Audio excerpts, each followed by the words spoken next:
El día de ayer, los ministros de la Suprema Corte de Justicia de la Nación, Loretta Ortiz, Alberto Pérez Dayán y Margarita Ríos Fajard, rechazaron la propuesta del presidente López Obrador sobre la reforma al Poder Judicial para que se puedan elegir a los magistrados de la Suprema Corte a través del voto popular, ya que para los jueces no es viable este método, ya que de acuerdo con los ministros, los abogados que aspiren a ser parte de la Suprema Corte tienen que ser de un perfil específico y se condicionarían sus decisiones al voto de la gente. Sin embargo, el presidente López Obrador esta mañana explicó que el argumento de los ministros no tiene sustento, ya que para elegir al presidente de la República, pues también existen requisitos muy puntuales y aún así se elige a través del voto de la gente. El presidente explicó que como cualquier político, se deberán poner requisitos como la edad, los estudios y no tener antecedentes penales para que los jueces puedan ser elegidos mediante el voto popular.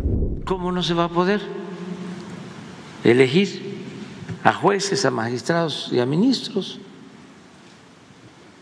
Hay un procedimiento en todos los casos para elegir presidentes municipales, para elegir gobernadores, para elegir diputados, senadores, gobernadores, presidentes de la República. Hay que reunir ciertos requisitos, hasta de edad,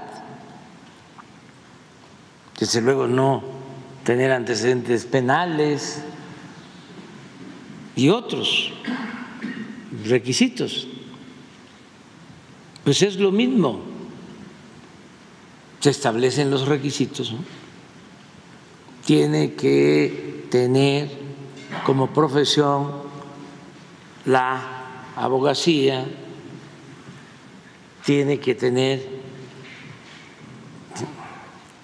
tantos años de haber egresado de una escuela de derecho,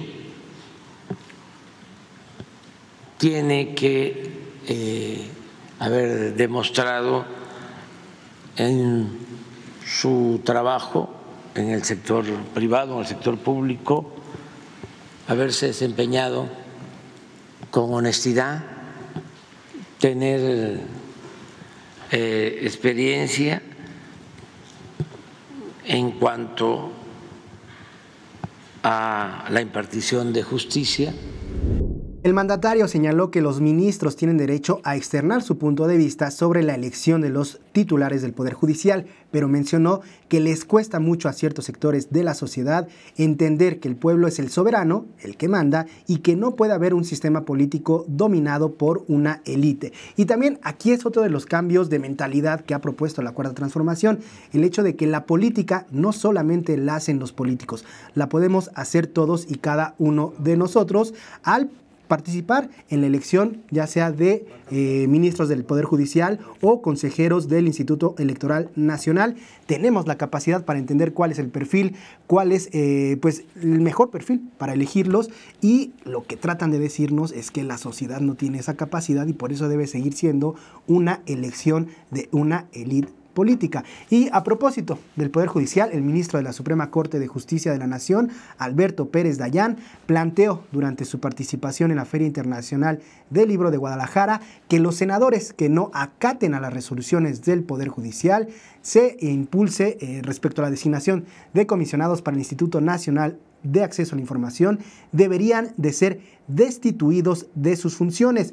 Durante el seminario El Derecho a la Información, la importancia de la transparencia en el ejercicio del gobierno, el ministro Pérez Dayán resaltó la negativa que algunos de los legisladores han tenido al respecto de designar a los comisionados faltantes del INAI. Destituir a alguien en el Senado. Deben entender que mientras haya razones para que se cumpla con la palabra constitucional, tienen que hacerla cumplir. Si no lo hacen es su responsabilidad. Intentaremos hacerlo a través del amago, a través de la amenaza, quizá destituyendo, pero se tiene que cumplir. Quizá destituyendo, asegura el ministro, aunque también planteó en un inicio que se debería destituir a los senadores o al menos amenazarlos con esta posible destitución.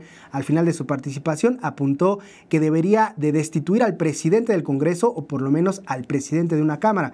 Esto haciendo alusión a Santiago Krill, mencionando que no se ha presentado un diálogo que habían acordado hace tiempo. Finalmente, la ministra de la Suprema Corte, Margarita Ríos Farjat, quien también participó en este seminario, mencionó que lo mejor es esperar y confiar en que el Senado cumplirá y nombrará en un tiempo prudente a los 3 comisionados faltantes del INAI. Y bueno, pues para muestra un botón, lo que también decía el presidente en la conferencia matutina, de que la FIL de Guadalajara pues es un baluarte del conservadurismo en nuestro país.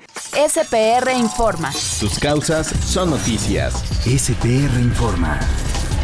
SPR Informa.